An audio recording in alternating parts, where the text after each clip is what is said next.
The Benjamin Dixon Show is only possible with listener support.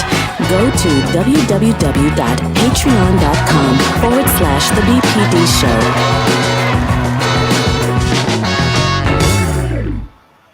Today is Wednesday, September 15, 2021, and I often think to myself about the absurdity of it all. Can we not see ourselves? How is it that we have found ourselves to be in the worst timeline imaginable, where our leaders, governors, are doing everything they can to see as many possible die from this pandemic? And of course, the ongoing pandemic that Black people have suffered since time immemorial, the pandemic of white supremacy. Let's unpack those two today. But first, on the clock with Georgia Ford.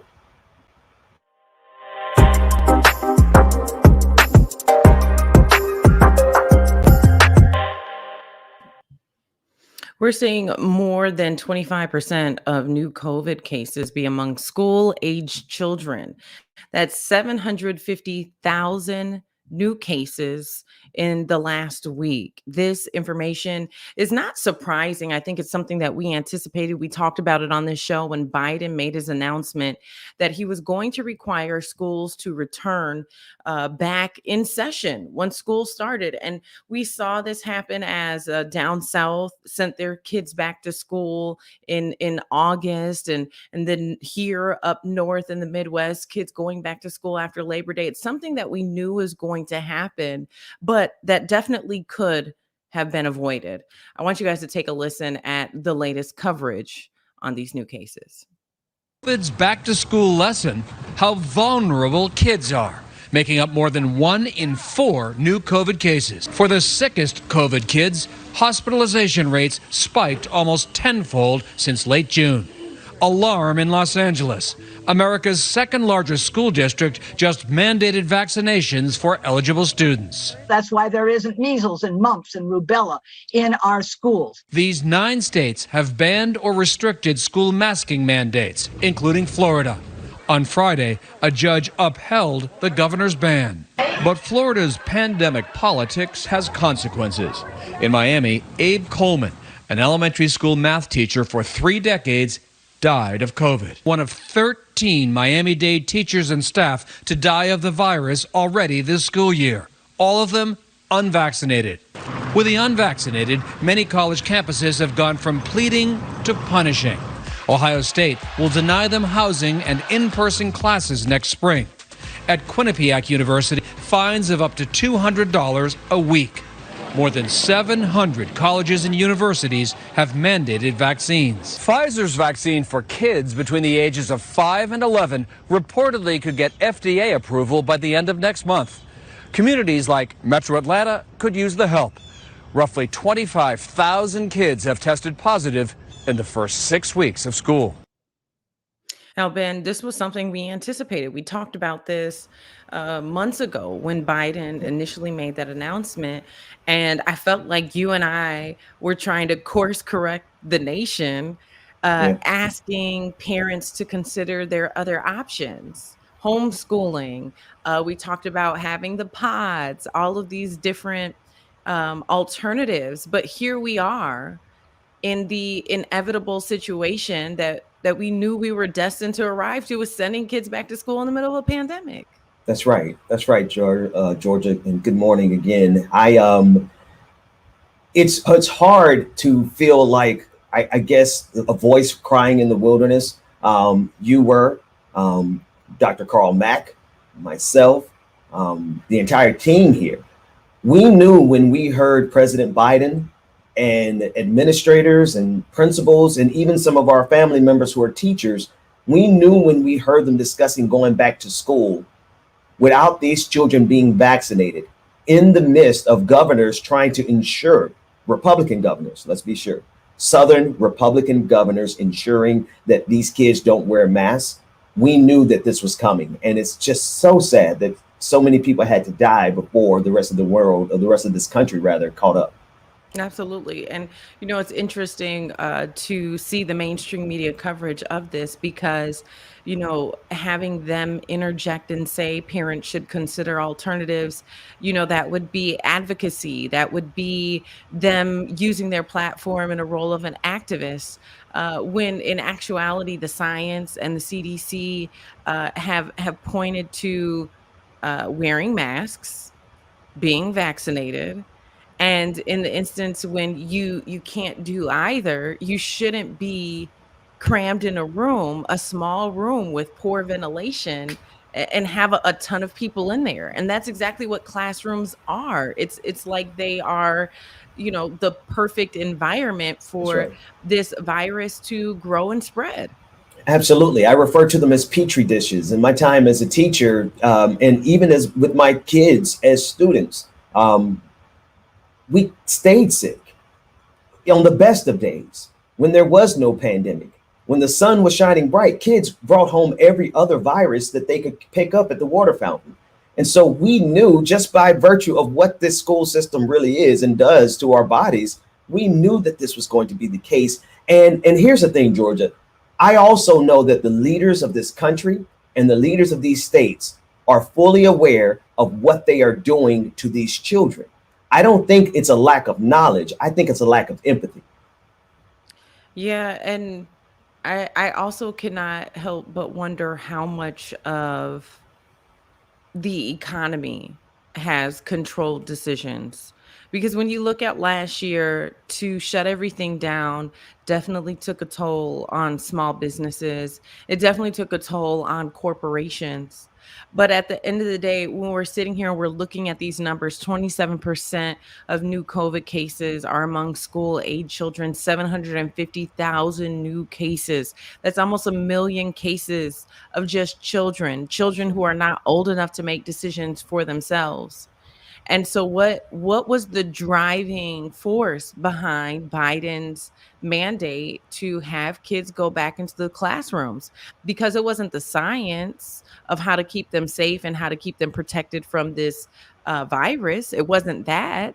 Yeah. Yeah. And let's be sure, like, there's no question about what you're saying, right? There's no doubt that we have to call President Biden out for simply being okay with the narrative of our children going back to schools, which gave people a sense of comfort, a sense of reassurance that if the government says that it's okay, then it must be okay.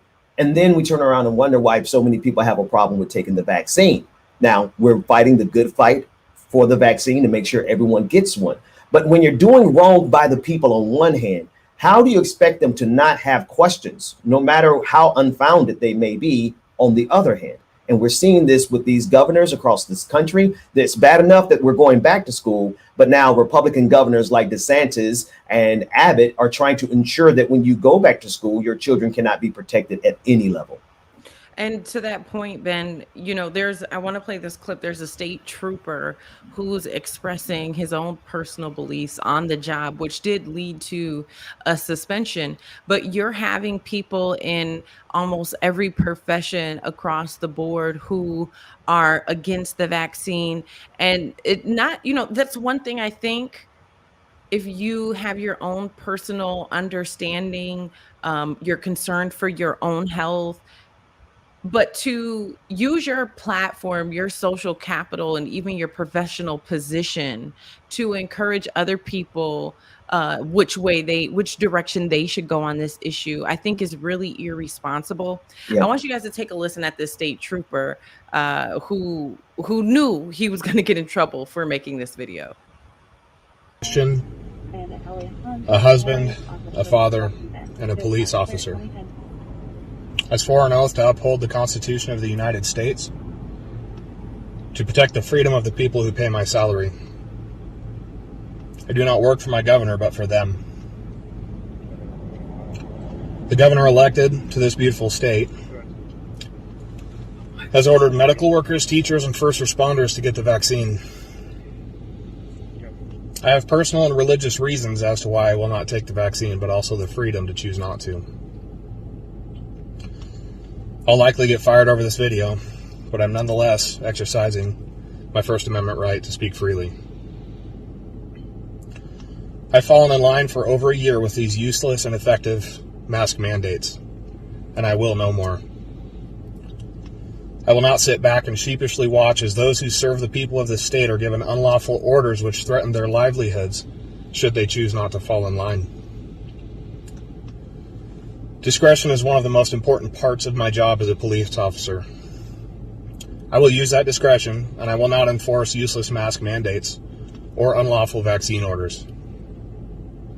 Doing so is discrimination, which I would be fired for if it were any other discriminatory subcategory.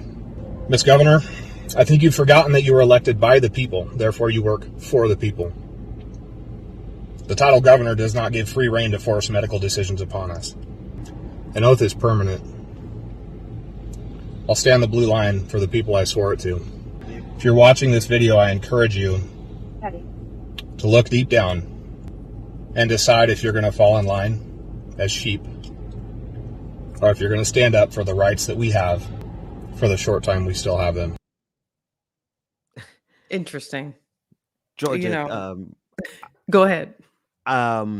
one, thank you for the heads up. And two, this is absolutely absurd. Can you see the extent to which these people are willing to go for their feigned oppression? They really do seriously, but like he's in his car about to cry, thinking that this is his grand moment to stand on the national stage and declare, like he feels like he's Paul Revere in this moment. And the absurdity of it all, he's honestly not firing on all cylinders because we're talking about saving his life and the life of his children. And so there's a level of irrationality that we're dealing with today that I think we need to start calculating when we try to make predictions. Our social sciences and our political science and everyone who's making calculations based on rational actors, I give you evidence of the irrational actor, and we got to take it in consideration. I'd also like to point out that he's doing this on company time, Mm. and I can't help but imagine if this were a Black man or a Black woman, even possibly in another profession, who was advocating for something controversial and political, maybe like Black Lives Matter, and they were doing that on company time. What would be the consequence of that? And then not only doing it on company time, but recording a video of it and posting it on social media. And so I just think that there is so much privilege that should be acknowledged in a state patrol, a white state patrolman being able That's right. to do this on company time. That's right. And a total disregard for what his own personal decision means for those around him, what that means for his colleagues, what that means for the people who he's encountering on the roads when he's pulling people over. If you're not wearing a mask, if you're not getting vaccinated, but then you're in front of people's faces, you come up to their window, you're searching their cars, you're jeopardizing their health too. So for those who don't want to take the vaccine, that's one thing, but don't put yourself in public places where you're jeopardizing the health of other people too. Yeah. And that's what they're really advocating for here, right? Let's be sure the masks are all they are to protect your neighbor. The mask by itself doesn't protect you from this pandemic. Right? The science is clear on that. If you're wearing a mask, but the person next to you, sitting in the car with you, sitting at dinner with you, or hovering over you as a police officer, if they are not wearing a mask, then they are putting your life at risk. And this is what this officer, along with so many other people across this country, many of whom are white, who have that level of privilege to say that the greatest form of oppression that I have ever faced is the government asking me to wear a mask. Sounds like you guys have it pretty good here. Yeah, well, and we talked about the hospital shortage in New York yesterday that has caused the maternity ward in a particular hospital to shut down temporarily because they're understaffed. I would be, I wouldn't be surprised if you start seeing that in law enforcement across the board. But my guess is with that profession specifically, someone like him is not going to resign because there's something that fulfills him with having access to that type of power. Mm, Another profession, though, that we have seen affected by these vaccine mandates is school bus drivers. yeah. There have been a huge shortage of school bus drivers. It's even caused the delay of school starting in certain cities across the country. So much so that in Massachusetts, they actually deployed the National Guard to help out with school bus duty. Wow. 250 National Guardsmen will be transporting students to and from school until they can recruit new school drivers because they saw more than 71 school bus drivers resign after enforcing a vaccination mandate. See, here's the here's the collision of the absurd and okay.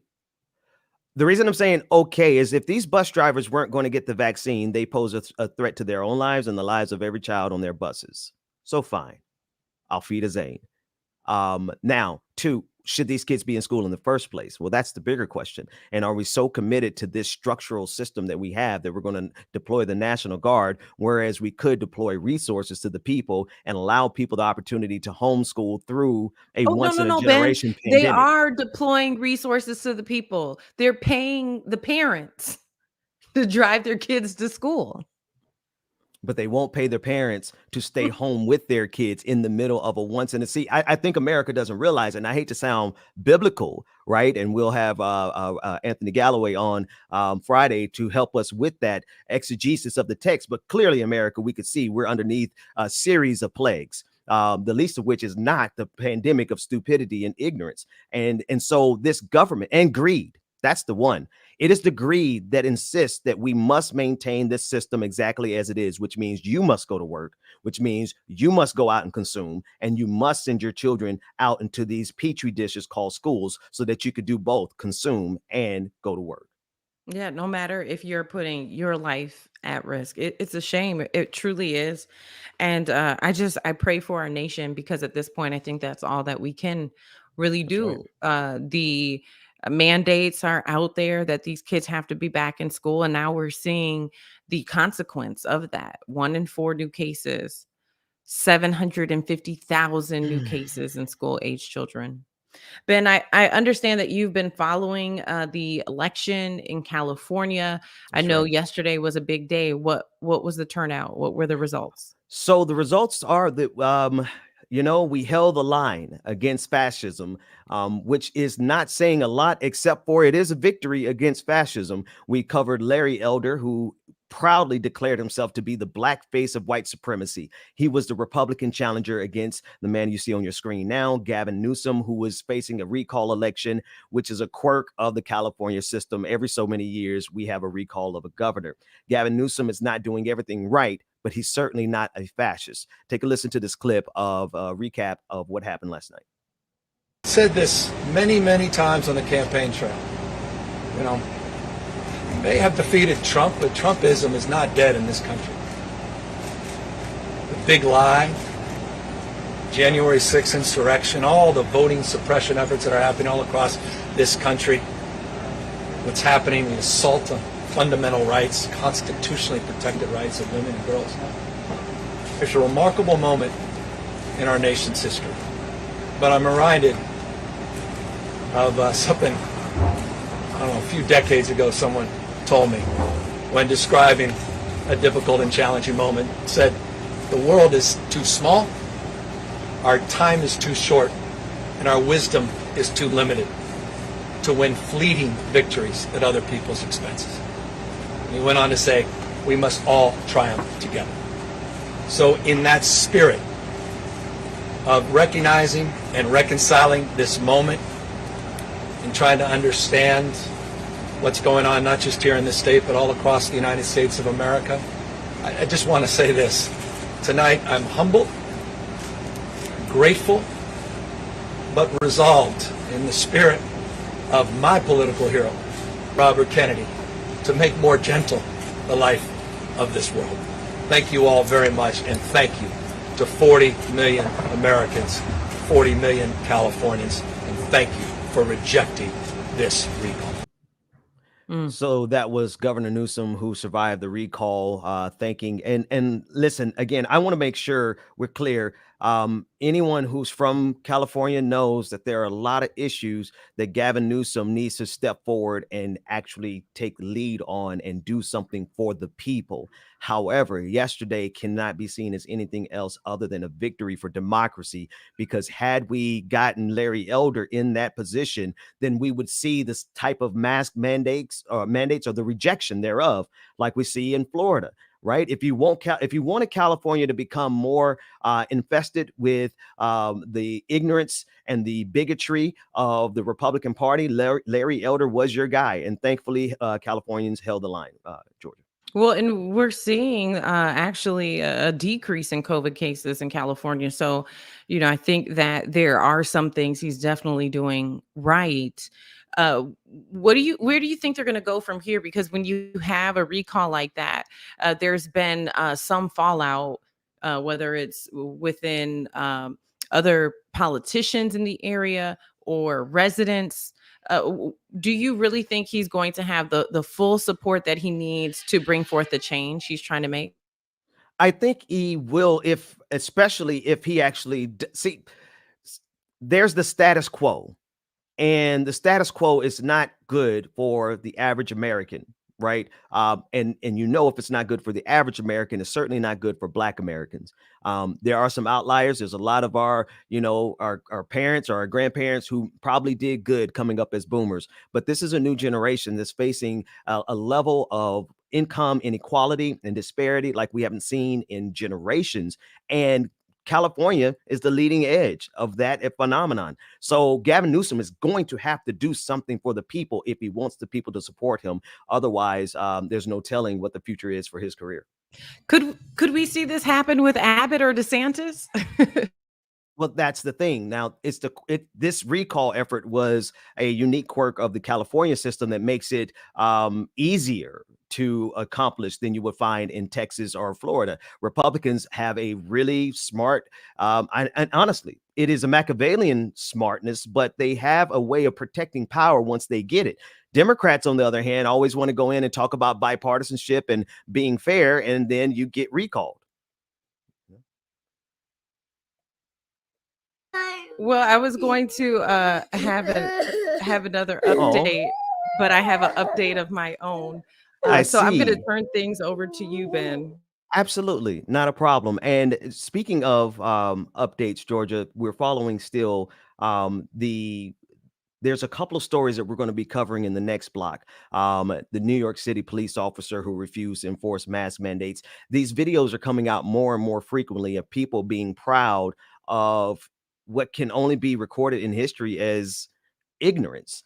A complete rejection of science, a complete rejection of everything that is common sense, which includes the self-preservation of oneself.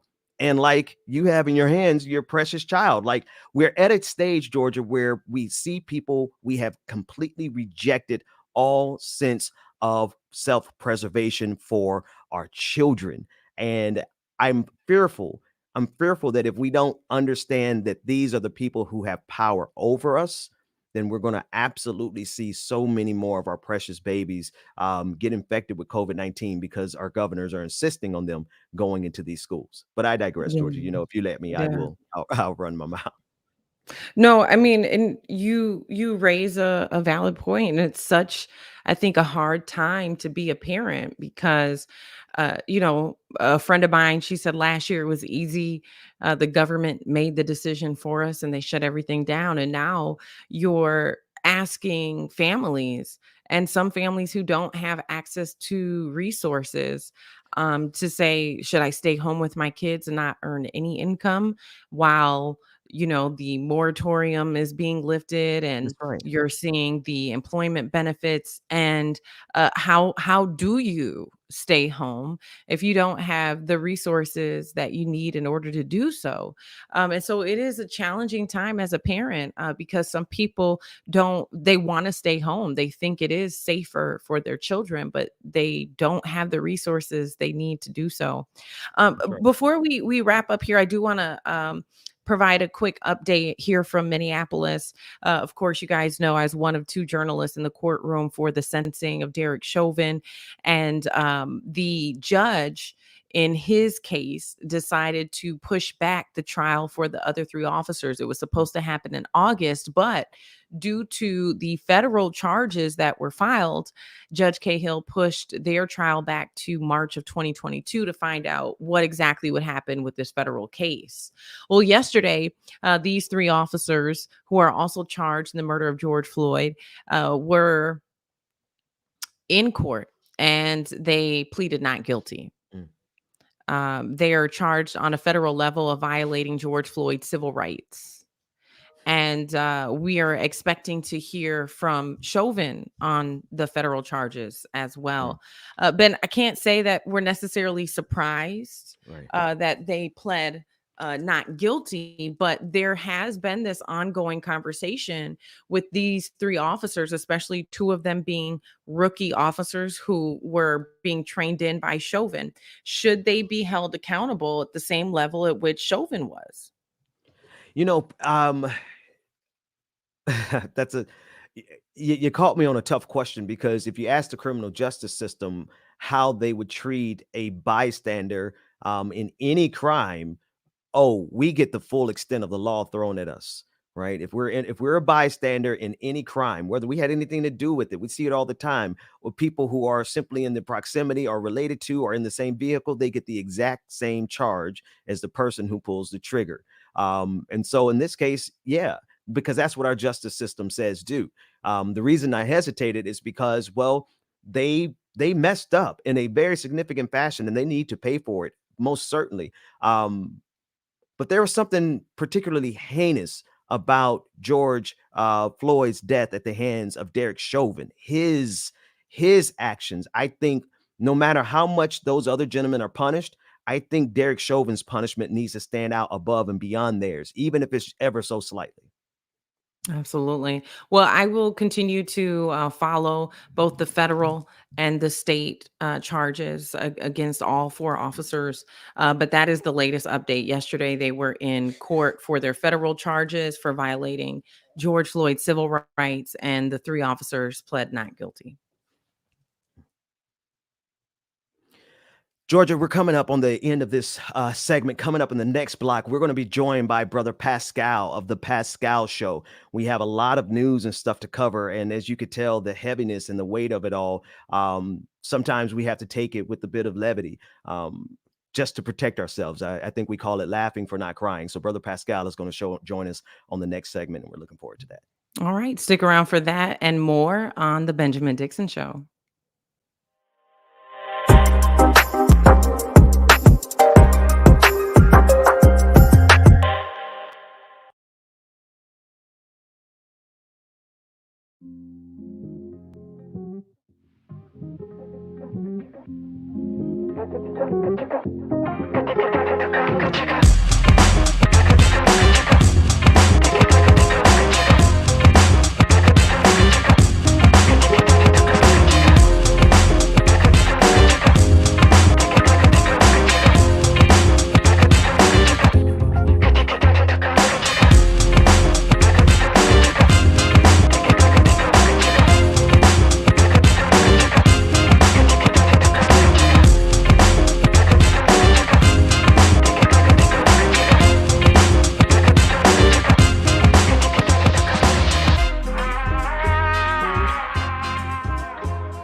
See you pay me stress doing this, doing that, and turn around and scold you true. How I did it wrong when I just did it like you told me to. Fuck you, eat a dick. That's what I be really thinking. Sir, no sir, that's what I be really speaking. Cause even though this job pissed me off, obviously, what make a nigga piss more is living poverty.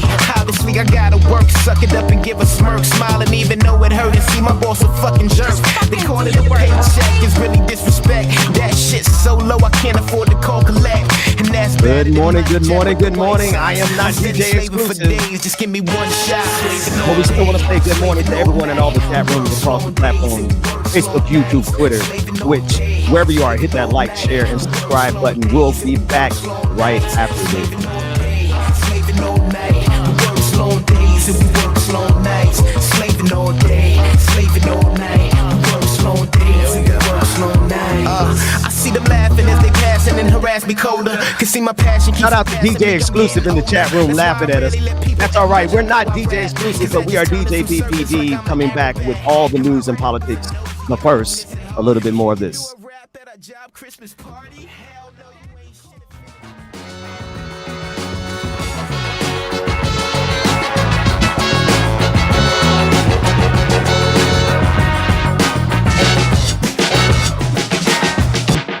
The Benjamin Dixon Show is only possible with listener support.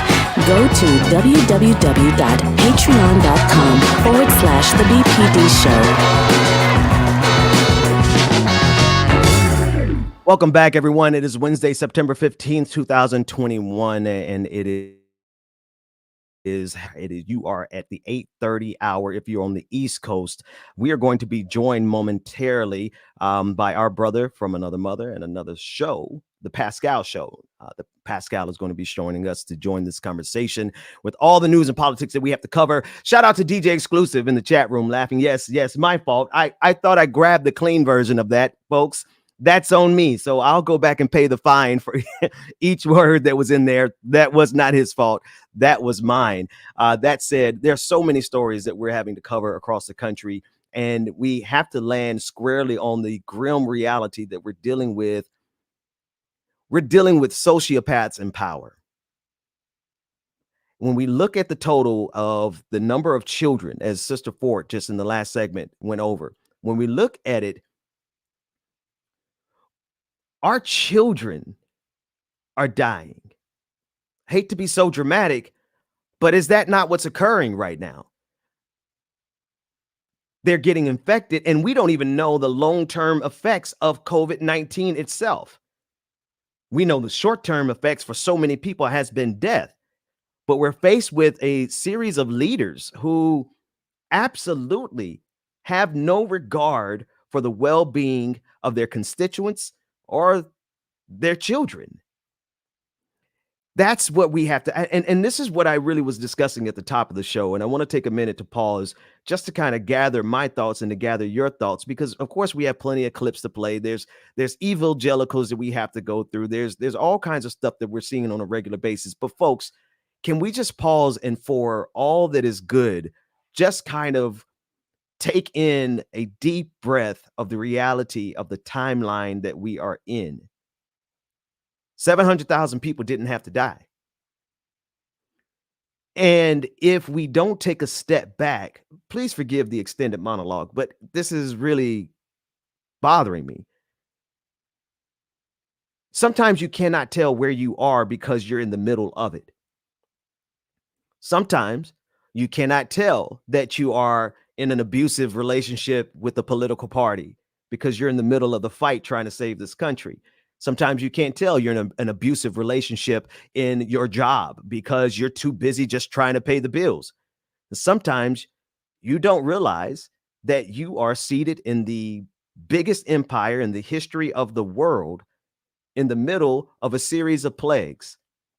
The plague of ignorance, the plague of greed, the plague of bigotry, and most certainly the plague of white supremacy. It's that separation from the reality of it that I think gave a lot of us a sense of comfort, the sense of we can trust the government.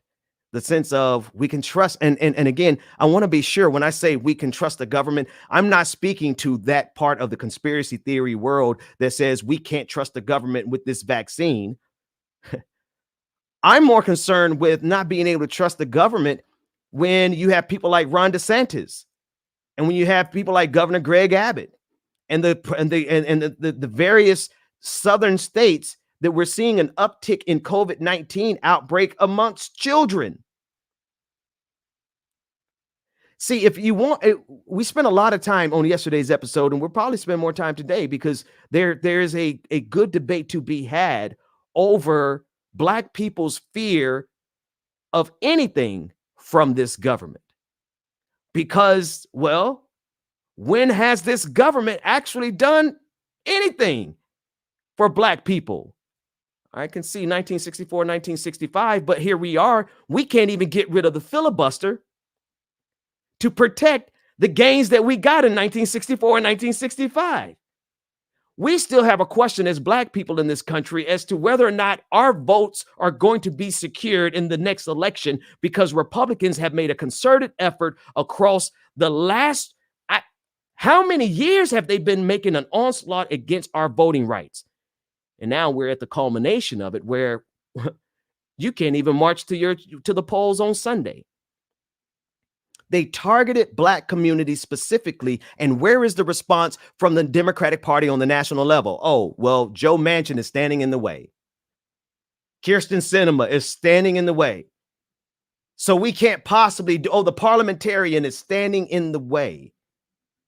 Somewhere along the way, I learned that excuses are the tools of incompetence that build monuments of nothing, and those who specialize in them seldom accomplish anything. And is that not what we're faced with right now? We're faced with an entire political machine. I don't care to spend time debating between Republicans and Democrats when it comes to one thing in particular: the unwillingness of this government to shut this thing down, to prevent the deaths of 700,000 Americans. I got to remind you that this is stranger than fiction. Even in the movie V for Vendetta, they had a full-blown revolution after 80,000 people died from a virus. And here we are at 700,000, and we're still sending our children into the petri dishes that are schools. We're still making parents have to face. Here's a level of privilege. I'll get to these clips. The clips will be there, and we'll, just David, you might have to text me when everybody is ready, because I feel like I'm kind of in the zone here. I'm really bothered. I am genuinely bothered by the fact that we don't seem to give a damn. It's $100. I'll pay it next week. We don't care. Or perhaps is it maybe that it's such a big burden that we have to compartmentalize away our anger and our frustration? Because if we actually start caring, then it will unleash all of the emotions that we've been holding back. The anger, right? If we pause to grieve our loved ones who died, and our friends who have died, and our neighbors who have died, and our social media friends who have died from COVID-19. If we pause to grieve, then I think the next emotion we're going to feel is anger, because they did not have to die. The absurdity of it all. I don't think that we can see ourselves, that we as even Black people, we were children of the diaspora. For all intents and purposes, we are trapped in exile, seated in the most powerful empire in the history of humanity. And we're having to hide behind the doors of logic and reason and to fight off the conspiracy theories that have infected our community. Because let's be sure, every single family has somebody in their family who has been touched and, quite honestly, infected with the pandemic of conspiracy theories. That the vaccine has a chip in it. That somehow this vaccine is going to, turn your DNA into something and you're going to grow. So many ridiculous theories that have contributed to the sum total of all that have died as a result of the pandemic. The absurdity of it all. Can we not see ourselves? Well, I want to show you some of these absurdities. Here's a clip of Fox News contributor Molly Hemingway, as she says that the Democratic Party is trying to continue this pandemic by pushing boosters. I need you to see, and I want you to juxtapose what is presented on the top of propaganda mountain, Fox News. Look at what is distributed to millions of people across this country and, quite frankly, the world, and it is forwarded as news. And I want you to take in consideration the sheer absurdity of the argument. Let's take a look at it. We want people to be vaccinated and or have natural immunity in order to slow down the spread as we move from this pandemic being something that's very horrific to deal with to just something you deal with every year like the flu. That data has not been shared. But I think it's because it's been politically advantageous. Certainly the Democratic Party has benefited quite a bit from this electorally, being able to push through spending packages. And so you see them trying to continue the pandemic, pushing boosters, again, based on bad data, while the rest of the country is engaging in college football games each weekend and moving on as we have gotten through a lot of the natural immunity or vaccination with this. Yeah, and obviously, Juan, the natural immunity part has not been a big part of the messaging as far as this administration. I want to go to the next clip, and I just want to piece the puzzle together for you, because I don't care how mild-mannered the presentation may be. I don't care if it comes from a place of ostensible sincerity. The sum total of the equation is that we are being inundated across this country with a level of propaganda that is perfectly fit to sow confusion and discord around surviving COVID-19. David, run the next clip for me. Okay, because you're harassing me now. I'm harassing you? You asked me what am I going to do about it? What are you going to do about it? About you not wearing a mask in the subway? I took a picture. That's what it was. Go tell the city and tell the mayor. All right? It doesn't matter. You can't tell me when to wear a mask, all right? Yeah, but your boss can. You can't tell me. Your boss can, and you're not doing it. You can't tell me when to wear a mask, all right? You know what's the problem with you guys? Because America is so free. That's the problem. Guys on the subway sees an NYPD officer not wearing his mask. Asks him to put it on. He doesn't, and then says, what are you going to do about it? What are you going to do about it?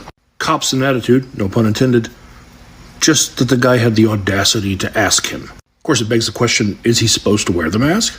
As of July, this article came out saying unvaccinated NYPD officers must wear masks or face discipline. But what if he's vaccinated? Well, they address that as well.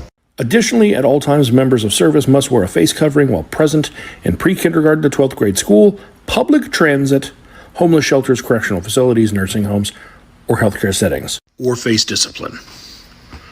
And then he has the audacity to look at that guy and say, you know what the problem is with you? Americans have too much freedom. The freedom in America is the problem.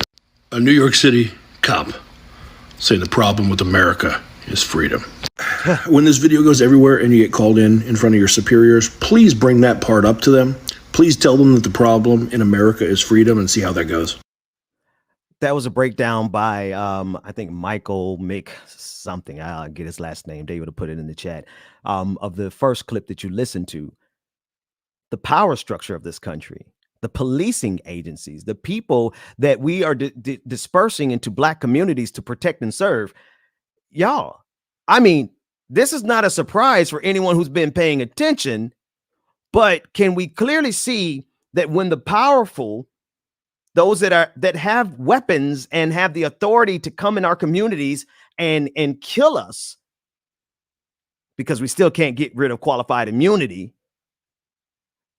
The point is those people have been infected with the pandemic of ignorance and conspiracy theory, on top of the bigotry of white supremacy that they cavalierly bring into the Black community.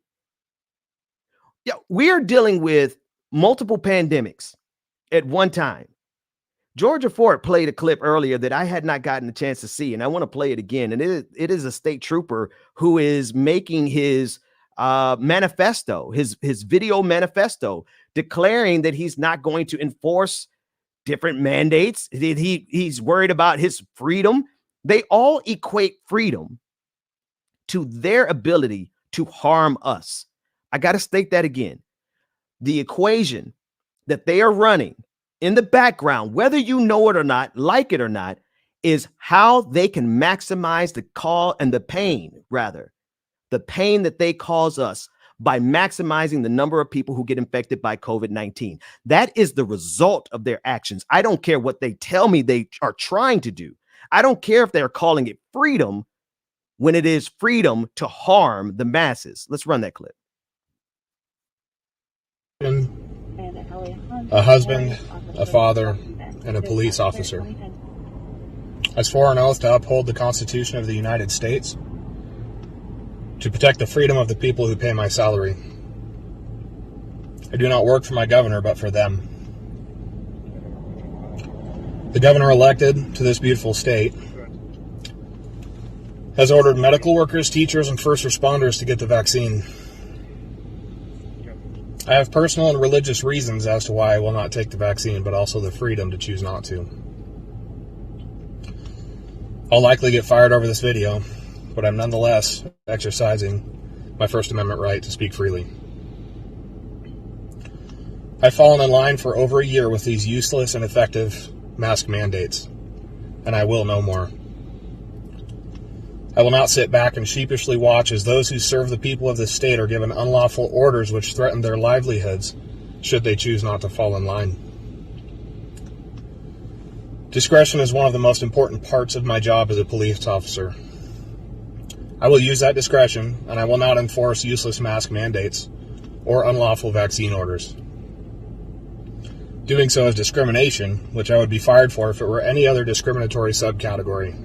Ms. Governor, I think you've forgotten that you were elected by the people, therefore you work for the people. This guy. The title governor does not give free rein to force medical decisions upon us. This guy. An oath is permanent. I'll stand the blue line for the people I swore it to.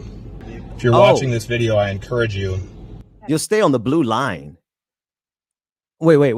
Are you there for the people, or are you there for the blue line? I think he made it clear, and we heard you the first time, Mr. Officer. I think the point that we have to realize is the same people who are out here pretending as though they have suffered the greatest blow, the greatest intrusion to their freedom that they have ever experienced, is being required to wear a mask in the middle of a pandemic. And oh, by the way, the outcome of their freedom is to maximize the number of people who die from COVID-19. Ben, how do you draw that conclusion? I've in my lifetime, I have come to the realization that it doesn't matter what a person says they are trying to accomplish. What matters is that you look at what they accomplished. And can we not state that most assuredly this power structure has accomplished the maximum amount of death from this pandemic that they could get away with without threatening their quarterly profit margins? Folks, that's the equation that is being run on us right now. That Volkswagen parable, pardon me, that Volkswagen parable. I mean, I know it's true, but it's almost a parable at this point, where there was a company that made the cost benefit analysis between adding on a plastic block that would have prevented the deaths of the people who purchased their cars. And they did the cost benefit analysis and said that it would be cheaper to handle the lawsuits that would come as a result of the number of people who died because they did not purchase that part than it would be for them to purchase those parts. Is not this the equation that the country is running on us right now? I don't care. This has nothing to do with political party. I need you to take a step back and just really think about it. When our police officers are complicit with this type of this optimization, I mean, honestly, I feel like we're in a timeline where there's a prank being played on all of humanity. How do we optimize the equation? Maximizing our profits during the pandemic at the expense of lives. And they tested our boundaries, and even our fiction could not account for the possibility that the people themselves would sit back and see more than 80,000 people die, according to the fiction movie that I'm referring to, V for Vendetta. 80,000 was enough for a revolution. We're at 700,000. Well, this country is well prepared to handle any type of violent revolution, but I think what this country is not prepared to handle is a revolution of self-worth and a revolution of just liberating our minds from this system. Because, folks, at the end of the day, when it comes down to it, people are being forced with the decision between paying their bills and going out into this pandemic. Before we get ready to go to the next segment, it's going to be much more lighthearted. I needed a space to actually just say what has been on my heart for some time.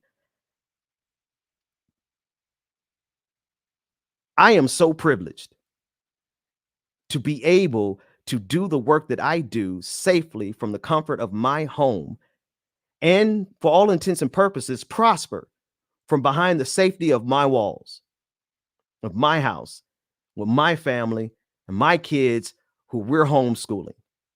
I think that perhaps I might be in one of the most privileged positions in this country when I think and I juxtapose that to the folks that I know have never had that luxury.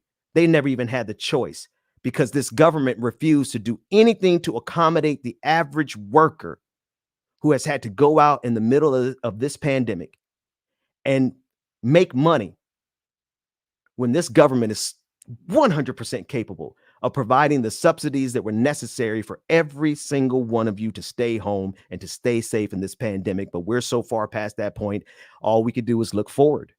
And that's what we're going to do. We're going to take a quick break. We're going to look forward. We're going to laugh. We're going to chop it up. Rebecca Azor is going to join us in a moment for Like It or Not. We have a couple of clips that we have to discuss. Evangelicals. I never get enough of dissecting what these preachers are doing across the country. Our favorite preacher, Greg Locke, has been suspended by Twitter, and he's all surprised and he's all up in outrage. And these folks, I know we're going to a break, but listen, if the very worst thing that you have to worry about in this country is having your Twitter account suspended and having to wear a mask, might I enter into consideration Exhibit A of the height of white privilege, white male conservative privilege. We'll be back. Like It or Not is coming up after this.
swipe, swipe.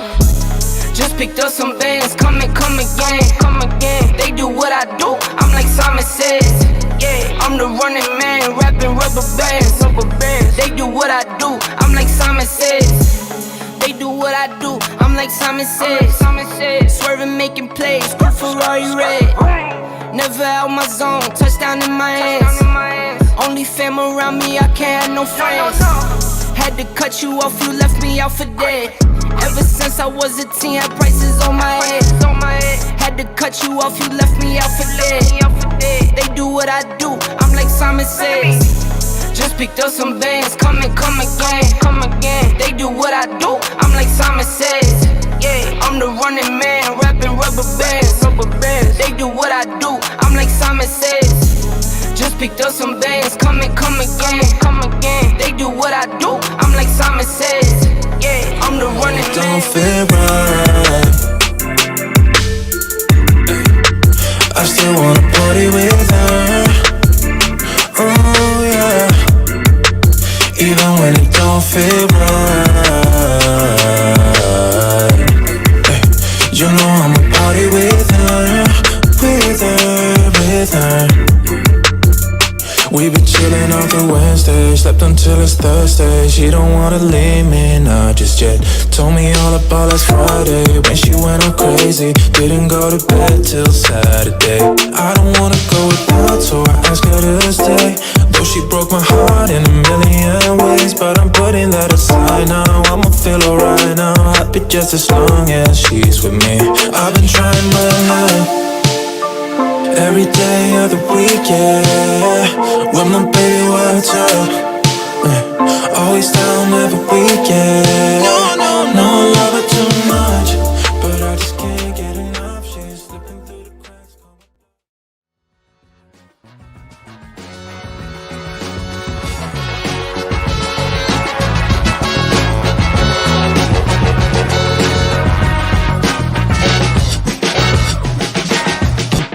The Benjamin Dixon Show is only possible with listener support.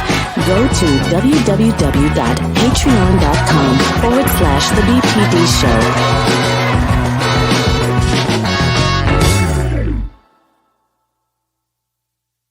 Welcome back. It is Wednesday, September 15th. It is 9 o'clock in the morning on the East Coast, wherever you are. Thank you for being a part of this experience. Hit the share, like, and subscribe button. Thank you to everyone watching on YouTube, Twitch, Twitter, all of the places where we are streaming. Facebook, good morning to you on Facebook. I want to take a look at a case of evangelicals. I got a message asking, Ben, why do you go so hard against these evangelical preachers? Well, it's because I grew up in the church, and the gospel that I heard every Sunday morning was not what these preachers are preaching. These preachers are preaching the gospel of Donald Trump. Let's be sure.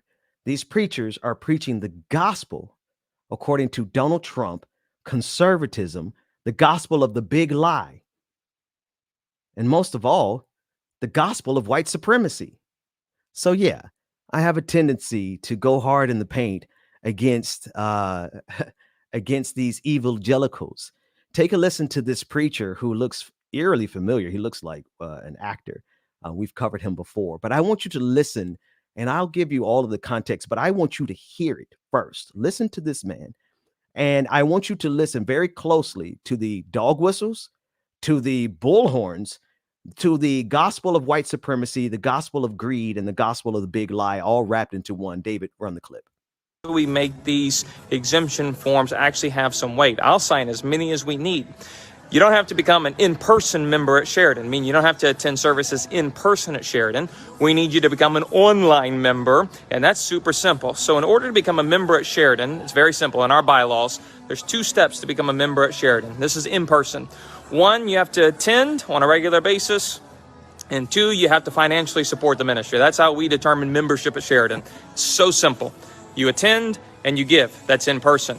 Well, online membership is a little bit different because you can't attend in person. You're watching online, right? So how could you become an online member of Sheridan today so I could sign your exemption form and carry some weight? Like I said, the first step is to have your pastor sign the exemption form. If your pastor refuses to sign that exemption form for you, I'm more than willing to do it. Here's how you'll become an online member of Sheridan today. You'll go to sheridan.church. You go to the Facebook page. We need you to like the page. See, we're going to have proof that you're a member of the church, online member. You're going to like the page, and then you're going to make a one-time donation to it. You have to have it donated. That's our membership and our bylaws. In order for you to be a member, you have to attend and you have to give. Don't knock the hustle, right? I did not see that coming. I thought that this clip was going to be about the big lie because every other clip I hear from evangelicals is about the big lie. But notice the overlap in the Venn diagram between the evangelical pastors who preach the gospel of Donald Trump, the gospel of greed and bigotry, white supremacy, and, oh, by the way, the gospel of pro-COVID-19. This guy is literally good. I want to say good morning to brother Pascal. I'm about to choke over here. Good you morning. Hear me? I'm about to choke over here trying to get all the words out about this newest hustle.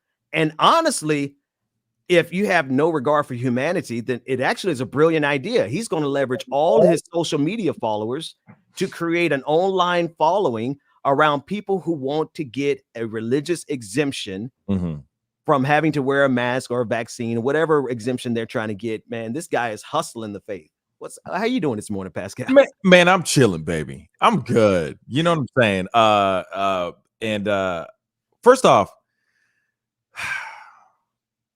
I have some feelings about these types of preachers, that are out here running their mouth, acting a damn fool, saying whatever they need to say, but then they wrap it up with faith. Just because that they're a person of faith and they preach the word, they speak the good book, that they can just say whatever the hell they want. Yeah. And the thing is for me, it is the constant desire to secure that bag. That's all. Man. At the end of it, I heard a little bit of it right before I jumped on, and I'm gonna be real. He's like, okay, all you got to do is do this, but you have to pay. He's like, you can be a part of this whole thing, be a part of the whole congregation. You just got to pay. It's just, I just find it any way that somebody can find an angle, so that they can keep hustling. It's just really sad to me. Instead of just trying to keep people safe, do the right thing. Oh, no, come over here. You just gotta pay. You could be a part of us. Come on over. You just gotta pay the membership fee.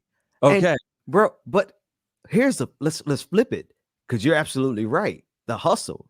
They securing the bag. Talk about prosperity gospel. This man has found his pathway to prosperity. But here's the thing. He's selling them death. I mean, I guess maybe that's any other given Sunday, depending on which congregation you're in. But the literal death, these exemptions are going to get people killed. Oh, yeah. Without a shadow of a doubt. You know what I'm saying? Like I said, it's just, you're a child of God, but you got to pay. Sheep to the slaughter. You got to pay. God loves you, but you have to pay to make sure God loves you. But here's the thing. This is a hustle that we see all the time. They just found a new angle. Like I said, I have certain feelings about these types of sound like you may have grown up around some of this, man. Creatures. No, I just see the hustle. I see the con, and they wrap it up. This whole con, wrap it up with people who are vulnerable. Yeah, people who are trying to find faith, or they have no other resort. They've turned down every single road and alley, nook and cranny to find something that makes sense. They're trying to find that meaning to life, that their meaning, their purpose on this planet. And these people take full advantage of it. And they'll go, oh, buy my bath water. It's holy water. I blessed it. Stuff like that. Here's the other thing. Oil type. By the way, he's running for Senate as well, if I'm not mistaken. Yeah. So, the new pathway to power in this country is ignorance, white supremacy, the big lie, Donald Trump, and pro-COVID policies. Yeah. What you just said. Yeah. I got another clip, man. This is a clip. There's more? Yeah, there's more, man. Because I need people to really understand if people can't figure out why it is we're still stuck in this pandemic, even after we got a vaccine. It's because these types of sermons and messages, whether it be from preachers directly or whoever just happens to pop up a camera and get a viral video, they're actively contributing to this pandemic continuing. So this next clip is a guy named Kevin Franklin. He's owner of a Franklin Security in Bend, Oregon. He burned his vaccination card and pledged to openly defy Governor Kate Brown to support police officers defying the governor's COVID safety mandates. Let's take a listen in. Hello, how's everybody doing today? I'm making a little video today on in support of our first responders, our police officers, firemen, nurses, doctors, and our private security professionals. I am Kevin Franklin, and I'm the owner of Franklin Security LLC. This is in support, in protest of our wonderful Governor, Kate Brown, who is mandated our first responders have their vaccination. Well, I think it's time that we take a stand. I had a very good friend of mine recently take a large stand that cost him his suspended from his job. So what I'm going to do, and I would like to see other people do this, I'm going to burn my vaccination card on video, and I'm going to say that if anyone wants to know if I'm vaccinated or not, it's none of your business. It's my business.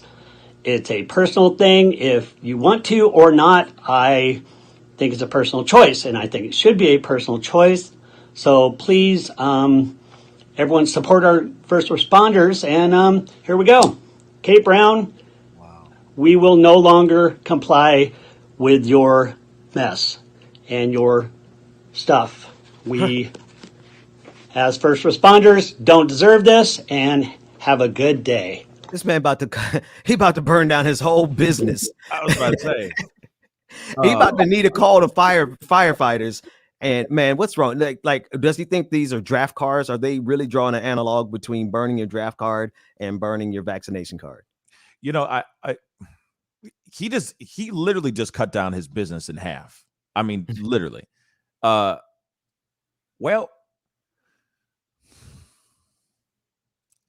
when I see something like this, I just automatically go, well, good luck to you.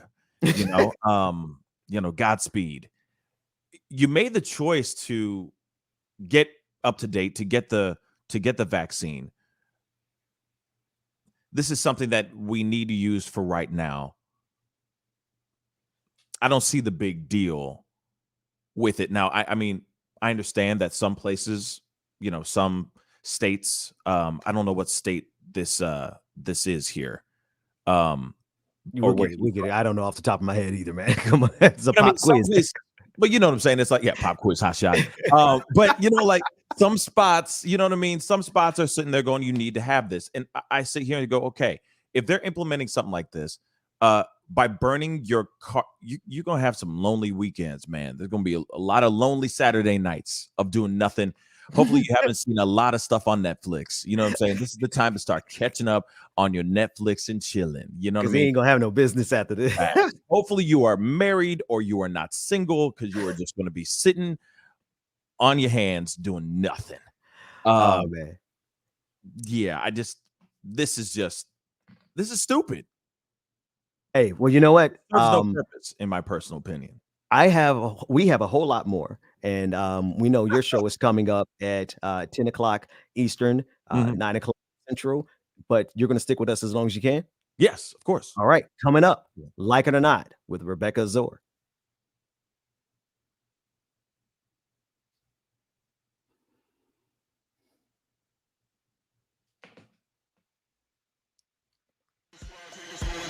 Like It or Not with Benjamin Dixon starts now.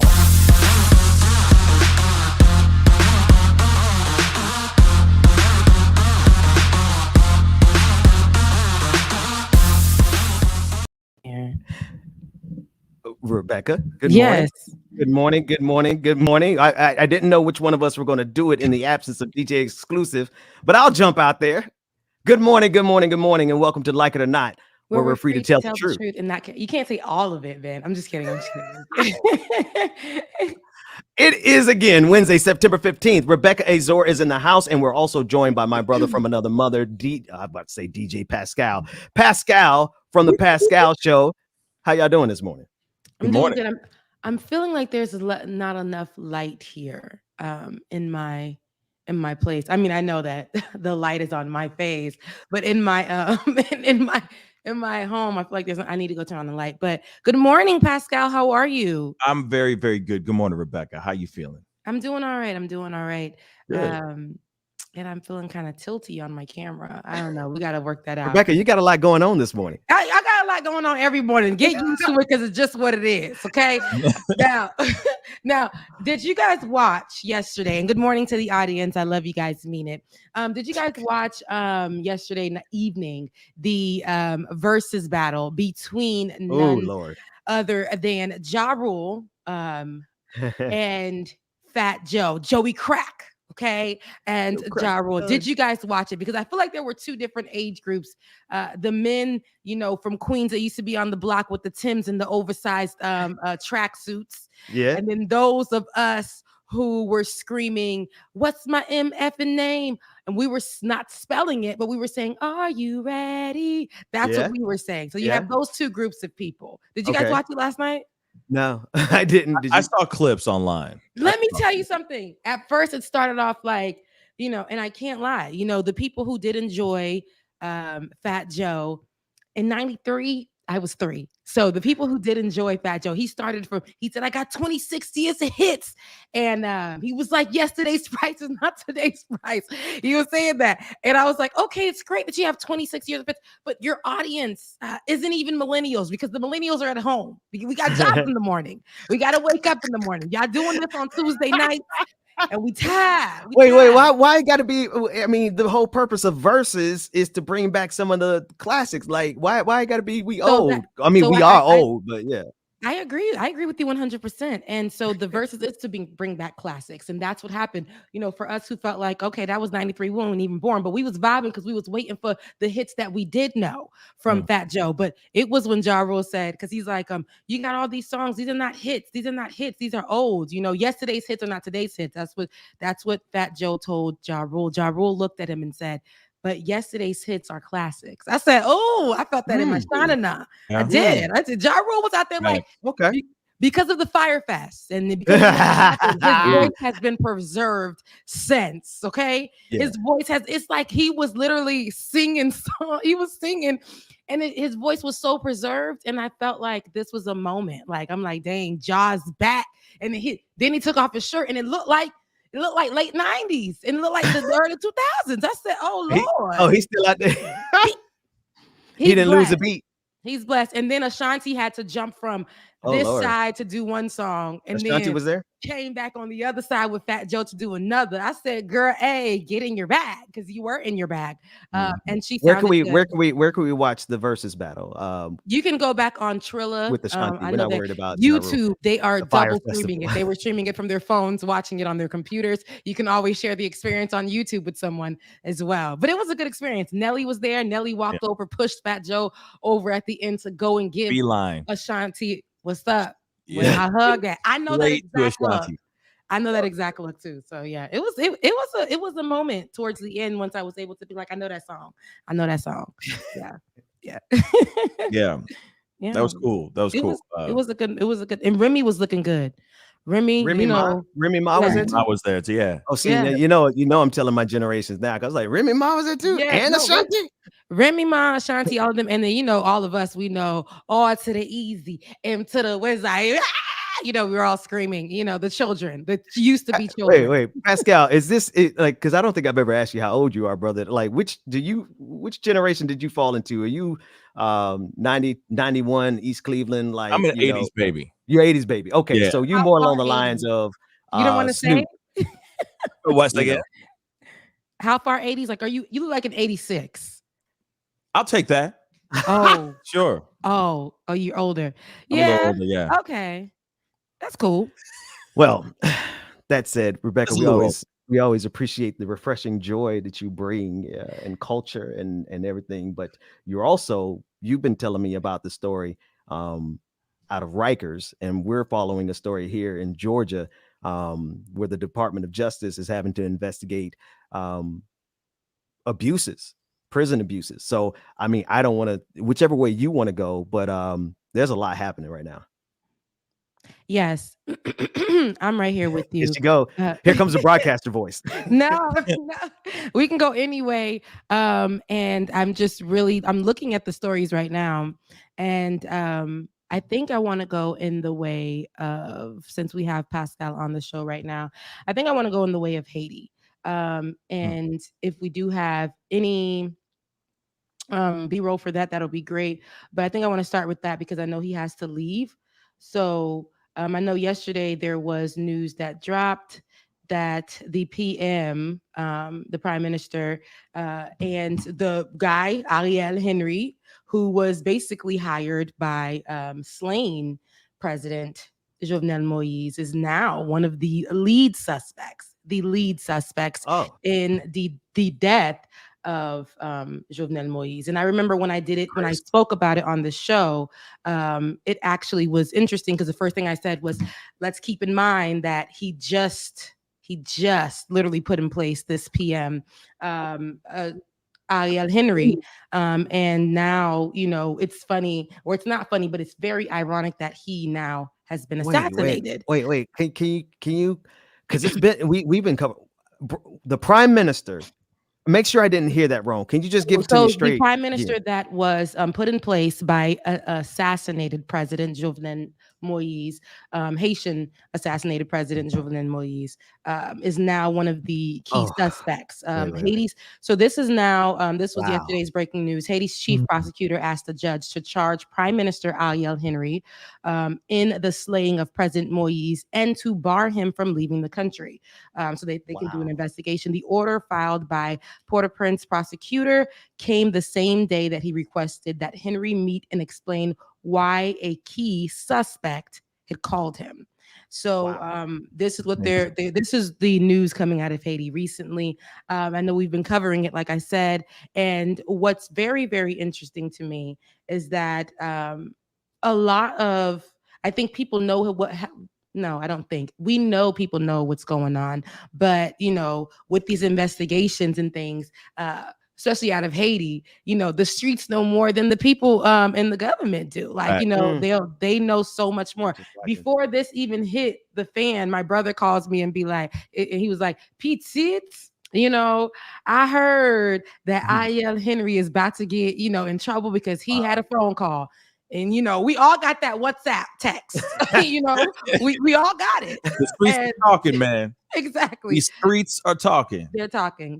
So what's on your radar when it comes to this? What are people around you saying, Pascal? So far, I only found out about this late last night, so I have not gotten any information from my own family or anything like that. Usually I'm talking to my cousin about all this, and I haven't talked to him yet. So honestly, I've only heard about this news that broke late last night in an article, but I haven't heard from the streets. I haven't heard from the streets of Haiti yet. You know what I'm saying? And my cousin's really like my plug when it comes to all that. So when I find out more information on my end, of course, I'll be talking about it. I'll be chatting it up once I know some more information. But this is what's crazy, how like the streets, how it is, how Haiti is. Right. That the streets can know everything. They probably already know who did it. You see what I'm saying? Who was involved in everything. But what they need to do, the powers that be that are doing the investigation and everything, they need to just put their ears to the streets, start listening to the people and really hear what's really going down over there. Because this seems like almost too good to be true. Because I don't know the timeline. I'm sorry, I didn't mean to interrupt you, Benjamin, but I don't know the timeline of this. Like as far as when Moïse named him prime minister. I mean, it was like days after that he was assassinated, right?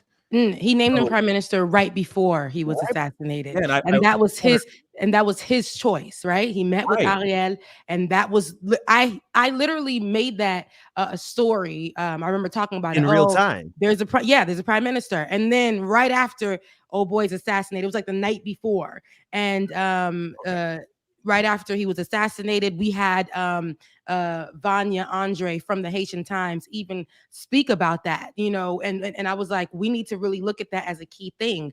How does he appoint a prime minister? And mind you, she broke it down really well. She was like, for a minute, there hasn't been any parliamentary systems. There's two broken ones. There's nothing really going on. The government is broken. People are just doing whatever they want to do. And now, he's trying to bring back some kind of system. He puts this prime minister in place, and boom. I was like, this is the first thing to me that seems a little sketchy. Right? Like we need to really look into this. And I'm like, this is very strange. Like how all of a sudden he does something that's, against the grain, even though that there was already someone in place. It wasn't Ariel. It was somebody else, Claude. So now you see what I'm saying? He was a self-proclaimed prime minister, Claude. So Jovenel Moïse was trying to put things in place. So he's like, let me go ahead and meet with homeboy. Let me go ahead and meet with Ariel. Let me do this correctly. Let me appoint him. And then boom, he has no life. Wow. Rebecca, I don't mean to interrupt your flow, but I do remember you talking about that. Yeah. And there's a difference between speculation and intuition. Discernment. Good word. Discernment. To write that one down. Yes. And what's interesting is that wasn't for play when I said that. And it was, everybody I wasn't trying to be a part. And we're still, this can still be something that is alleged. You see what I'm saying? There was a phone call that was made to one of the prime suspects. Ariel needs to stay his behind in Haiti so the investigation can move forward, so they can, see what's really going on. But that would have been the first person that I spoke with, because they were they were they were all timeline. Yeah, they were Pascal. on Claude. I mean, this is a mess. This is a mess unfolding in front of people who are not family, and I got a problem with that. This should be taken care of at the crib. We done brought in so many other people to investigate, and it's a shame. It's a shame because of all of the corruption that's happening in our government, that we had to bring in other people to get into our business, to get in that we already understood and that we already knew.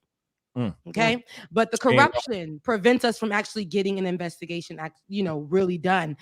His widow had stated the killers are still out there. It's nice that you got people lined up, but that's not really those are the people that pulled the trigger. But the people that put this together are right here in Haiti. They're still out here. She said that. And just so that I can, because I remember, I don't necessarily need to be and I told you so even on your behalf, Rebecca, but I remember you putting that together in real time as you were reporting it. You made note that, wow, this prime minister just got appointed, and then Jovenel Moïse is assassinated. What's up with that? You said they should look there. And you're saying the report now, who were you just reading? You're saying that he is now listed as a suspect in the murder and the assassination of Haitian President Jovenel Moïse. Yes, and this is actually being reported by a lot of major news sites, and Haitian Times is where I actually saw it first. So shouts out to Haitian Times. L'Union Suite, which is also a Haitian American social media platform, that had posted it as well. CNN posted it, of course. We have ABC that posted it. So this has been out there. This information was breaking, and because it's messy, it made American headlines. So we really want to know what's going on. I think I don't want them to stop. At this point, there are a lot of unanswered questions when it comes to a lot that happened in Haiti, and we just brush it under the rug. But the people in Haiti themselves don't. They will stay in the streets for years trying to get answers and may not ever get them.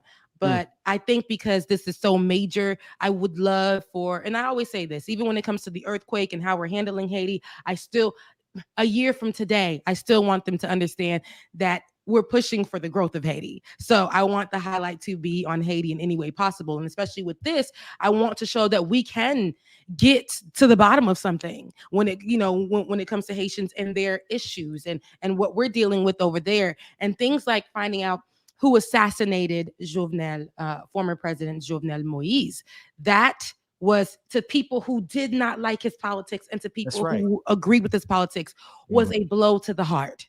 That was something that was unexpected, because I tell you now, if you know Haitians and you know Haitians in the street, they are not scary people. And if they wanted to get their hands on Jovenel, they would have. They were literally in the streets telling him to step down because they didn't like his politics for years. Yeah. 4 years. If they wanted something done to him, it would have been done. Pascal, Rebecca, let's put a pin there, because I still want to talk about that some more, because the international implications, it's over here, just my radar is just ding, ding, ding, ding, ding, ding, ding.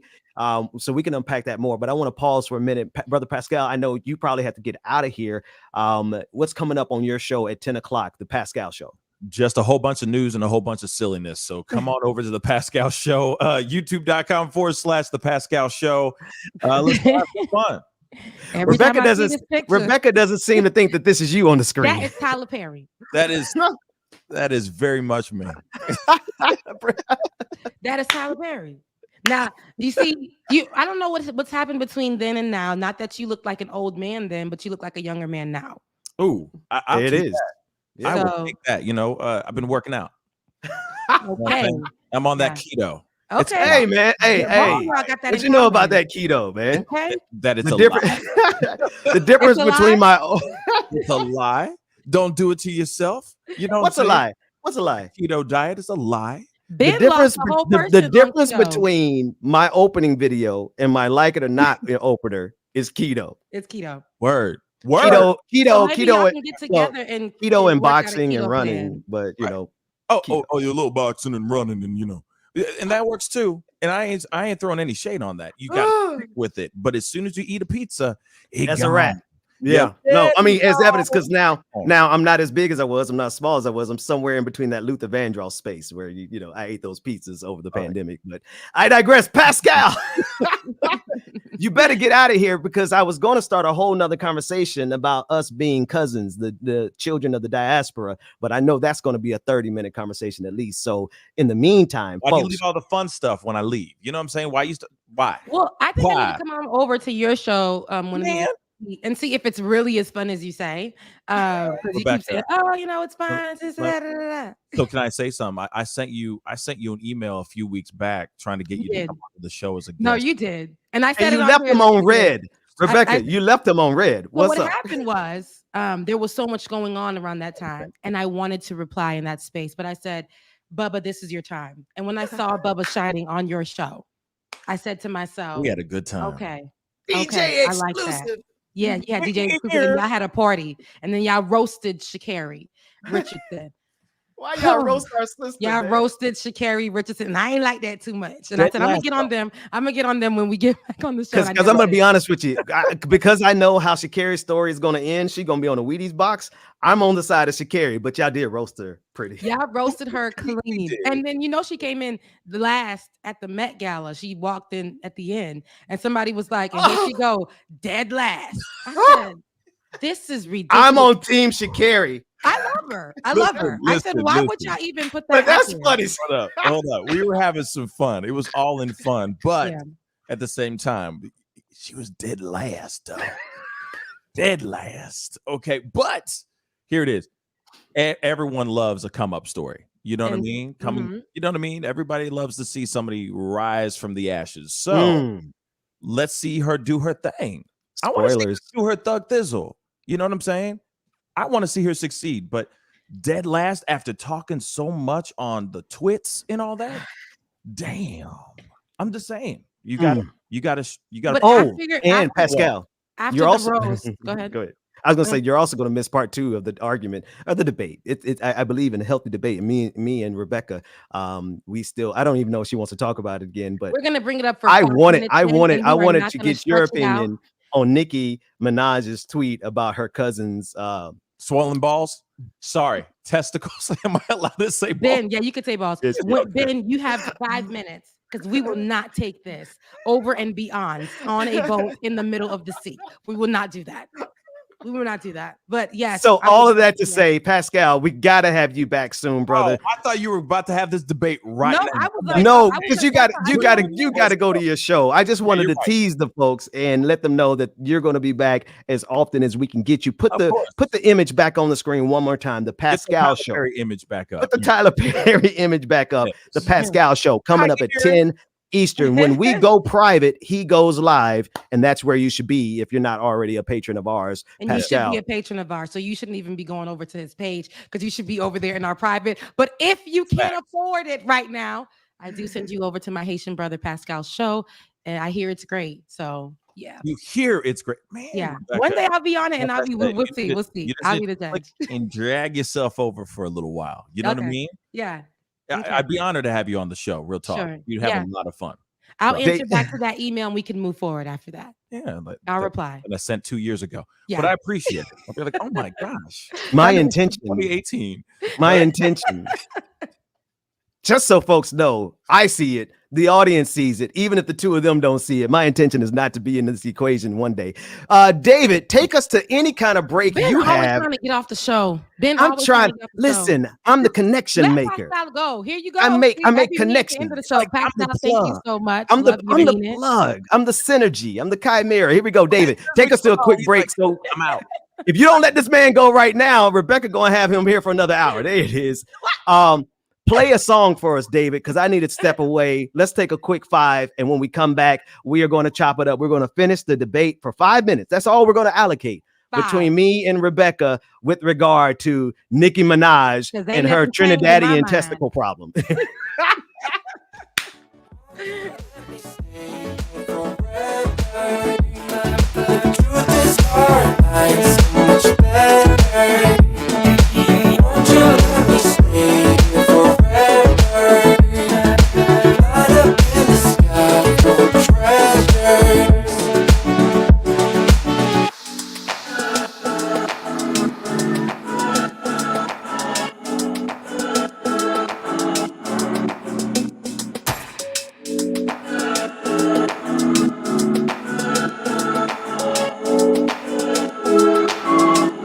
Won't you join in? I can help you with anything you need. When you make mistakes, I can ease your pain. Follow me and dream.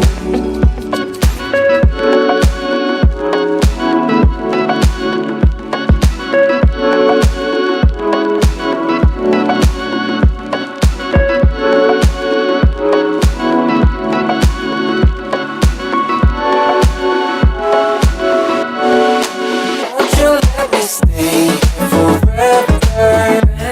The truth is our life's so much better.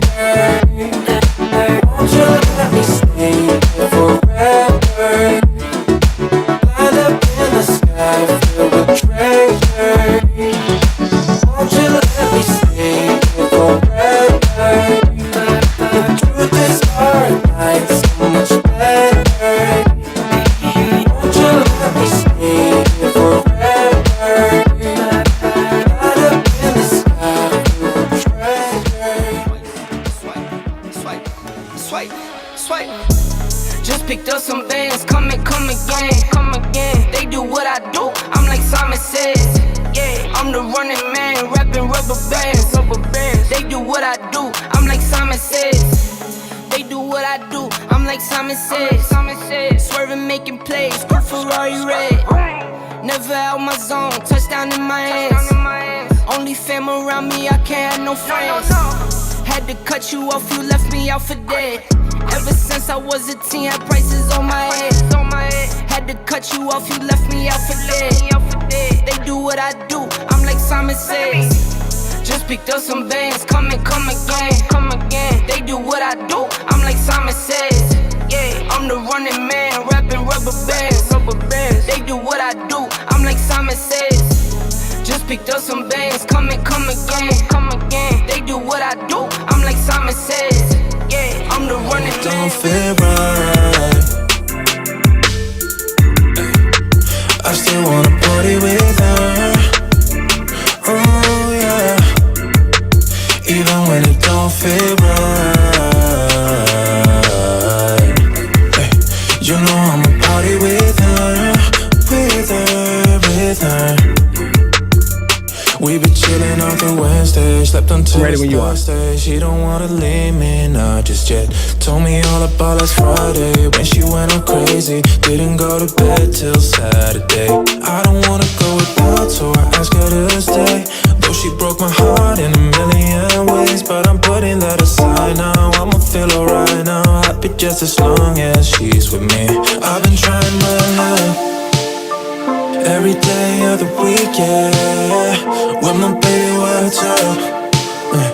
Always down every week, yeah. No, I love her too much, but I just can't get enough. She's slipping through the cracks.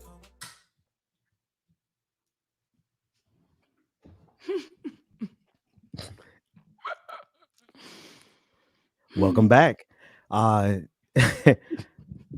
Kind of uneventful return back from our break, but here we are. I was so hungry. I was like, yo, let me hurry up and stuff my face now because work is going to be crazy busy today. But Rebecca, can we do it? Can we manage to finish our debate in 5 minutes? Not with you, man. You will be like, okay, okay, so this is where we need Georgia to put us on the clock. Tick, tick, tick, tick, tick, tick, tick. Because otherwise, if we don't go 5 minutes, we will go an hour. Oh Lord, the white man appeared on our screen. Can I just play a clip? What just happened? Oh, wait a minute. Hold on. Can I just play a clip to end the debate? How about that? Okay, he has a clip to end the debate with regard to Nicki Minaj and her Trinidadian tweet about the swollen testicular problem that her cousin had. That tweet yesterday, it got a response. And David, if you could grab the response from Joyanne Reed so we can properly contextualize it. I don't have an update. I am still only running based on information. Yeah, it's a dope picture. Thank you. I appreciate that, David. My son said I looked like a spy on that picture. So y'all can't tell me nothing no more. I'm good now. That said, like a spy. Yeah. The Joyanne Reed, the Joyanne, not high, but spy. The Joyanne Reed clip. Rebecca, I know you've been following it. What is the update since yesterday before we conclude our debate? I have not been following it. No, I'm kidding. I actually saw a update. And it was funny because it was the same argument that we had on air. And so it was interesting because it was from the Breakfast Club. And, I'm not usually one to be on the same side with Charlamagne. Not that I don't like him or anything. There are times that he's great. There are times that he's not. And there are times that people are going to agree with me. There are going to be times that people don't agree with me. Same thing with you. But, this is your platform. So I'm always open to be wrong. But you're not wrong though. Here's my thing. This is what I was trying to help everyone understand yesterday. One thing I'm not gonna do to anybody because I myself was a Nicki Minaj. My family members were Nicki Minaj's, right? And I know that Nicki Minaj has this big platform. But here's my thing. She never said that she wasn't going to get vaccinated. She never said that she was against vaccination. She said about her vaccination fears. And a lot of people that we know do have vaccination fears. Just because people can't read through the lines of this is a fear and not saying no to vaccinations. If you look at and all I'm saying is just look at the conversation, not just the one tweet. I could have pulled a tweet from the middle of anywhere. This is me taking a piece from the Bible, from just one little line that applies to only my life and making it work for me. And literally I got a tattoo that's on my side. That's only one little line. But the other day I went to the line after and the line before it. And that little piece started to make more sense to me. And that's all I'm trying to say. Context. It's yes, and it's different. And in that moment, I think Joyanne, felt the same way I felt when I just saw that one part of the conversation. And we haven't started. Somebody put in the chat, we're already 3 minutes in. We haven't started the debate. We're going to play the clip from Joyanne Reed first, and then we're going to put ourselves on the clock. Go ahead, Rebecca. But just to say, like, just to hear what Charlemagne had said, and it was almost like it was identical to our conversation here, and it was, hey, it was a teachable moment. Joyanne Reed, that could have been a moment for you to use your platform to have not, and it also looked very funny to me, to have two white men just nodding on the side while Joyanne Reed is like, I'm a fan of hip hop, and this is sad. This is sad. But it was. And the two white men were on the side, just looking, and she's just, I'm like, hey, it's one of those things that I feel like this was a teachable moment. You could have used your platform while you were shaming her for using her platform for that. You could have used that opportunity to, especially with you knowing that she wanted to be vaccinated. Especially, she said, I'm not going to be going on tour without being vaccinated. I'm not going to be, that was her conversation. And if you knew all that information, then you could have expanded that conversation in a different way. That's just how I feel about it. I am not a believer in vaccine shaming anybody unless they are the ones that we cover when they're evangelicals. They're the ones that we cover when they're saying, getting vaccinated. They're shaming people for getting vaccinated and their families, and they're bullying them. And we cannot be the people doing it vice versa to people who have vaccination fears and they're open to being vaccinated. And my contention, own fans were reading her rights. So, and my contention, and we're ready with the clip. My contention is that while it's fine, she has vaccine fears. Cool. Should we be bullying people with vaccine fears? No, because bullying isn't going to work. And my contention is that we absolutely should be bullying people with platforms that are contributing to those fears. And while you say that there was a conversation, and there was, and we'll debate that after we listen to Joyanne Reed, this is all about the original tweet that really had so many people concerned because Nicki Minaj's 22 million followers all of a sudden had to engage with her family's anecdote about a testicular problem that she alleged was caused by the vaccine. Let's listen to the clip of Joyanne Reed, who, by the way, got read for filth by Nicki Minaj. I don't want y'all to listen to that without realizing the read was coming immediately after. Let's take a listen.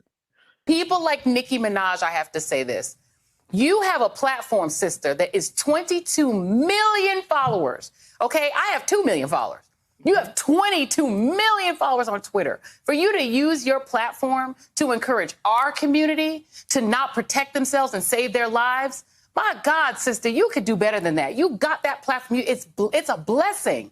It's a blessing that you got that people listen to you. And they listen to you more than they listen to me.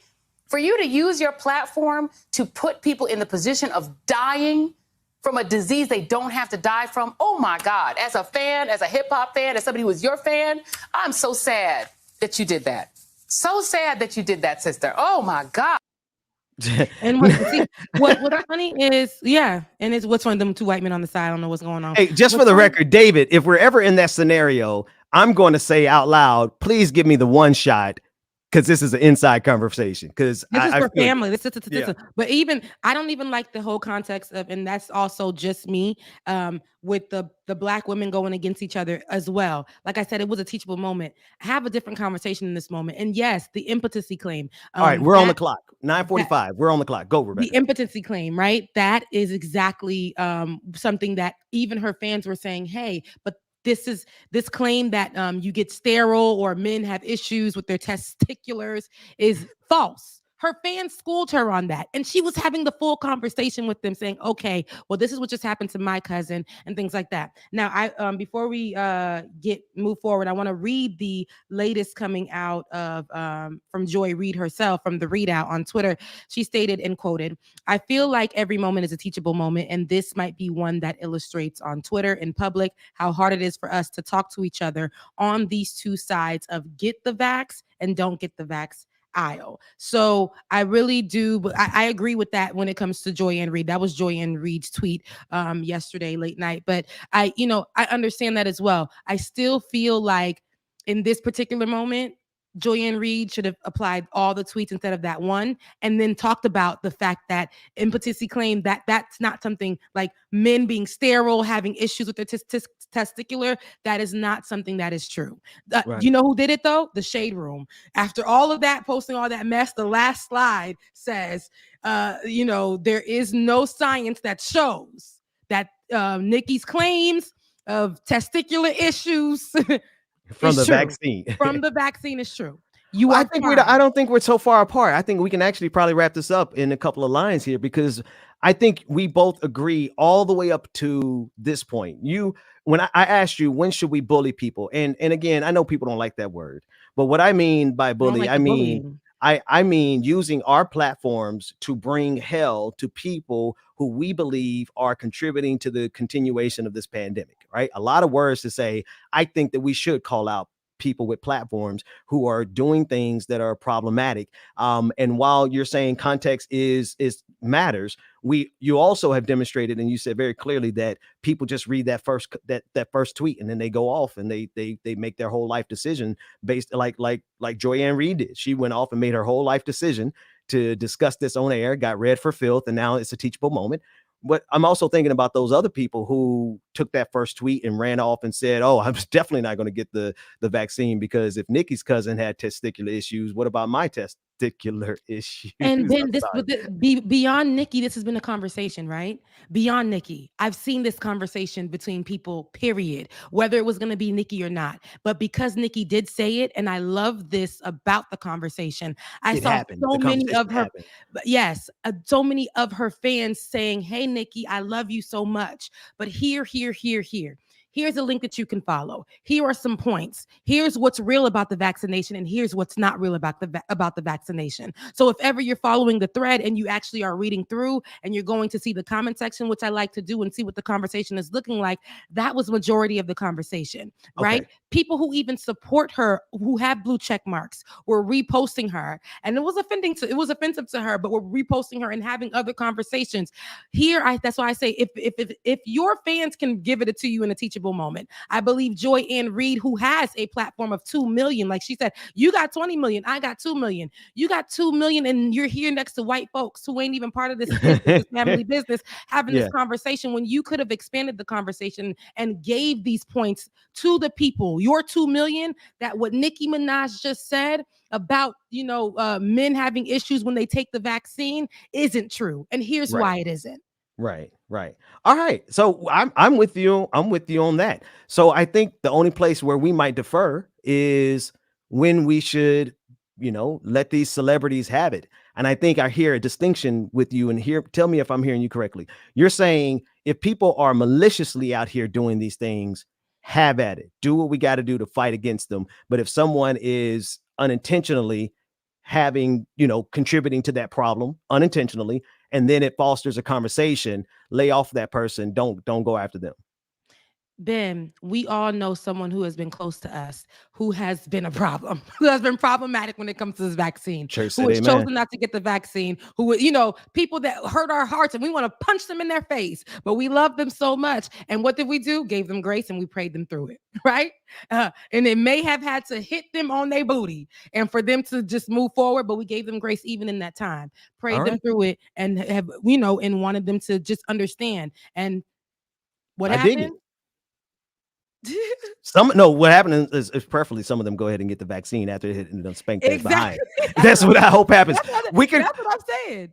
We'll leave it to the audience. We're going to leave it to the audience. You decide, because I still am on this. We agree all the way up to this final conclusion. I firmly believe that we should and quite frankly, have the responsibility to give these celebrities hell, whether they are intentionally doing this or unintentionally doing it. And if we see that they did it unintentionally, then we could back off and let it become a teachable moment. But I'm not opposed to I'm not opposed to bullying people in this pandemic right now. I'm not opposed to vaccine bullying of big people with big platforms. Individuals, You're right.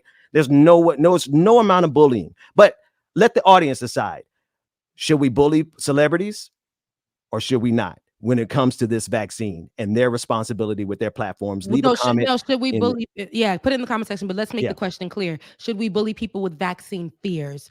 I'm only worried about the celebrities with the platforms. To be honest with you, like people, individuals like let them live. So celebrities with vaccine fears, all of that. 1 second. I want to address this. Who said? Girl, we did good. We were out of here in 5 minutes. We did 5 minutes, and here you go. Yeah, because I want to very much address this before I miss it. And it was someone who was saying the intent wrong is wrong, but like I said, I was sitting here on this show, literally telling you guys that I was afraid. Yeah, but we didn't let you end with anything wild though. We always brought it back in. We didn't let the sum total of our platform be Nicki Minaj's. You know, but that's not what I'm saying. Listen, I get. So we're going to have to always agree to disagree here because I'm not going to move. My feet aren't going to move from this position. I do not agree with us pushing people to the edge when it comes to vaccine fears and vaccine shaming. I was fearful for most of when the vaccine came out. I was not going to get it at all because I was scared that something would happen to me. I was sharing in conversations that, hey, I've heard that this is what it does to women. I've heard, and that was something that I had. That was because of my vaccine fears, but I was checked. I was taught.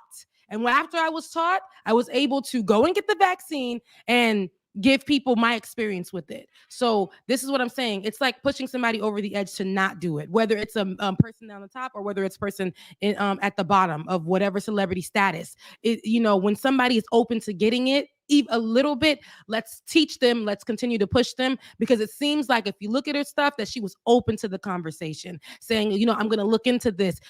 I did not know about Pfizer, Johnson & Johnson, and Moderna. I wanted to see what worked for me. Turns out I couldn't even get Pfizer in my neighborhood.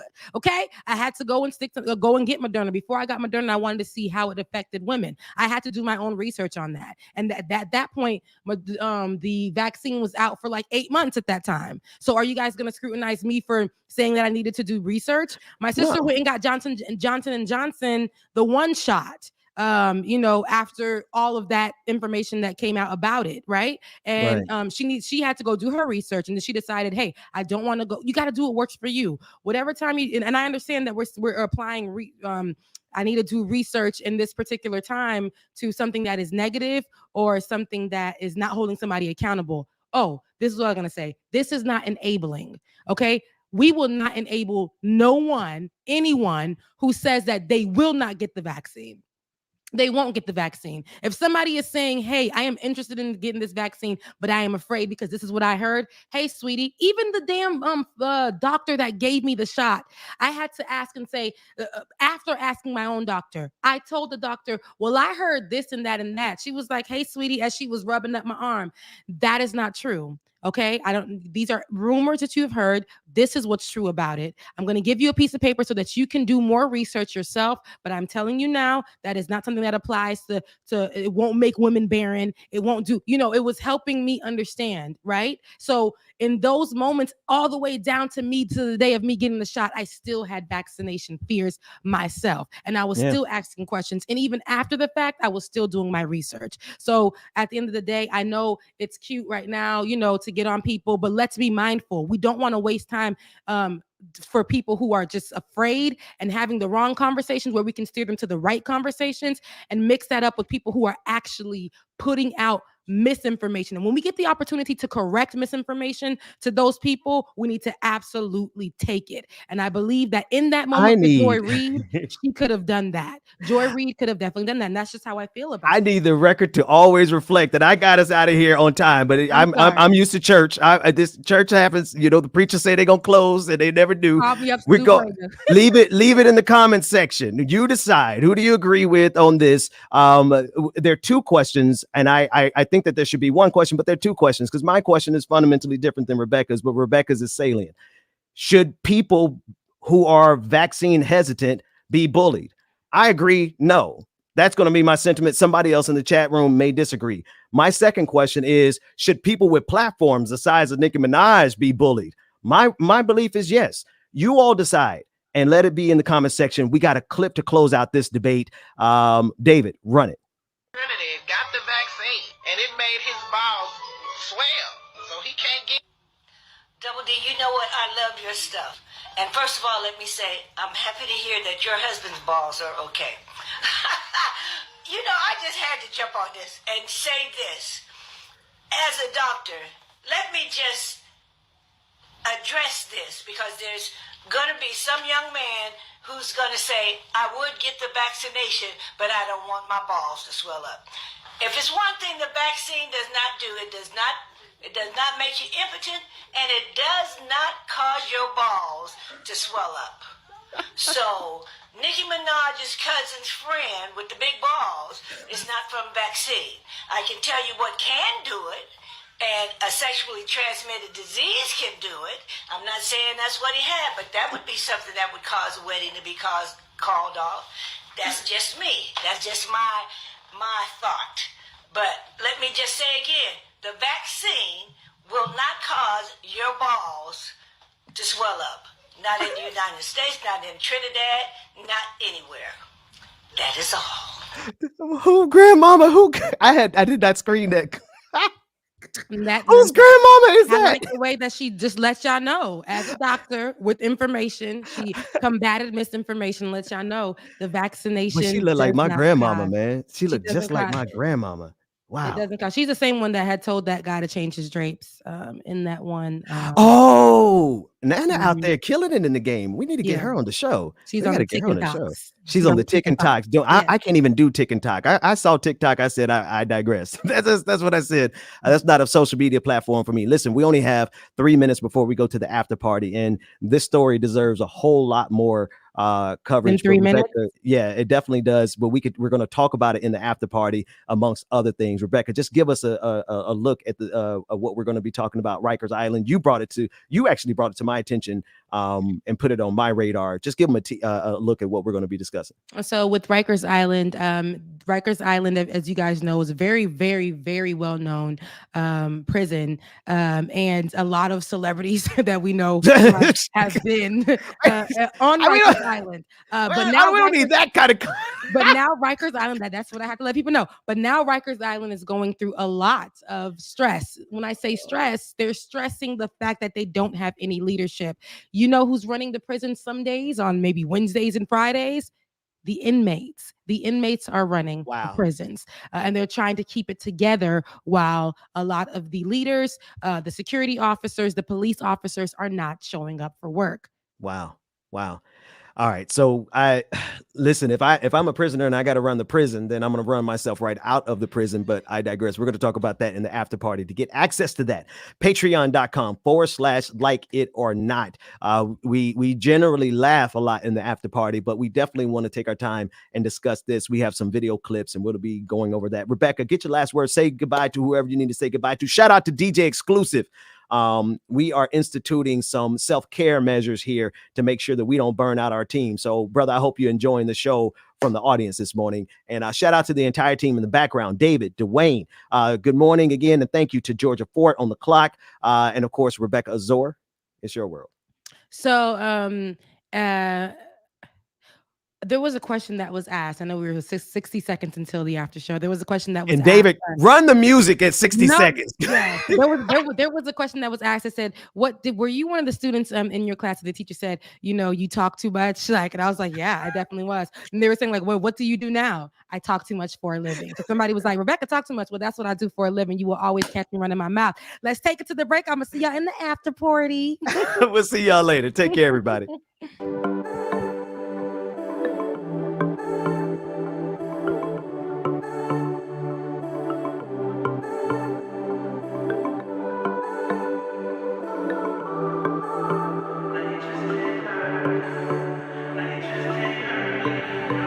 Sticks and stones may break my bone, but your words can't hurt me. No, you just can't hurt me. No, I ain't been right more than I've been wrong, and it still can't hurt me. No, it just can't hurt me. No. No, you just can't hurt me. No, you just can't hurt me, no. I know it's hard to be polite, and it It's easy being petty. My mama used to tell me, gotta use you when he ready. Man, it's crazy how my brother said it could've been my celly. It's either prison or a grave, that's what everybody tell me. Man, life ain't a beach, it's a female dog. I'm staying 10 toes down, though I still might fall. Oh yeah, now I done came through, knocking pictures off you all. Cause loving people who persecute you, it's still a tough be a light up on my path and a lamp under my feet. I know my faith strong, but my flesh still kinda weak. When that victory be looking like the verge of defeat, and I feel that disrespect, help me turn my other cheek and say, sticks and stones may break my bone, but your words can't hurt me. No, you just can't hurt me. No, I ain't been right more than I've been wrong, and it still can't hurt me. No, it just can't hurt me. No.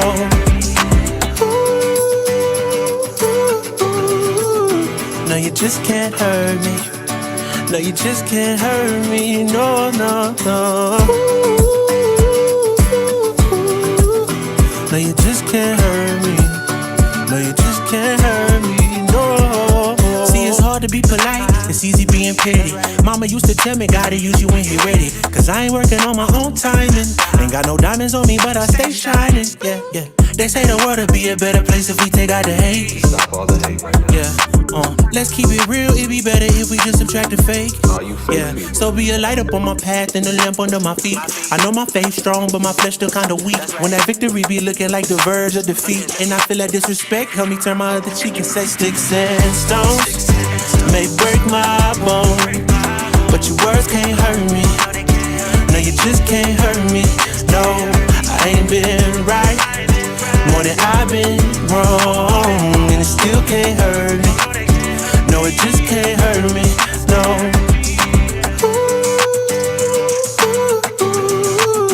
No, you just can't hurt me. No, you just can't hurt me. No, no, no.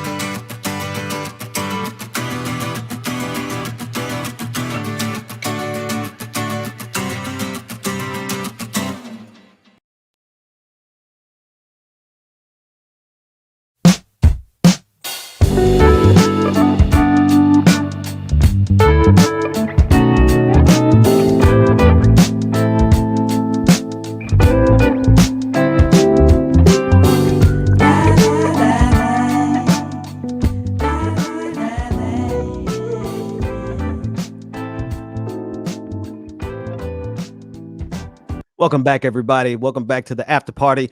Rebecca caught once again red-handed. Put her on the screen. Don't hide it. It's on. Y'all gotta be telling me. I don't know. I be reading like, okay. I was seeing him. Welcome back to the after party. Thanks to everyone who is streaming us, to all of our patrons and Twitch subscribers, as well as the people who are watching via Act TV. We are excited and ecstatic about the future of our relationship, our partnership with Act TV. Season 2 is coming soon. And Season 2, I'm ready for it. I feel like I need to get my hair done, but that's costly. So I don't know. I think I want braids, but I'm like, do I want to have like braids? I don't know. We'll see. Because I'm getting my braces back too. So I don't even know like having the photo shoot on season 2 with the braces. No, I'm kidding. I can't wait for season 2. Wait, I'm trying to do the photo shoot Sunday. You didn't get the message? I did. And I said, what's the looks? Oh, whatever because I'm gonna have to do looks out of the closet.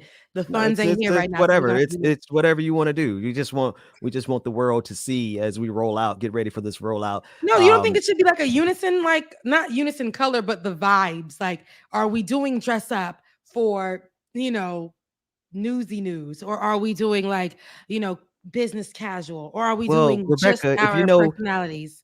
If you know anything about me, you know that I am I'm about people being the best them that they can be. So honestly, if you put up, let me give you an example. Like put up David, put up the image of my logo and my suit that my son, I'm so proud to say, he said I look like a spy.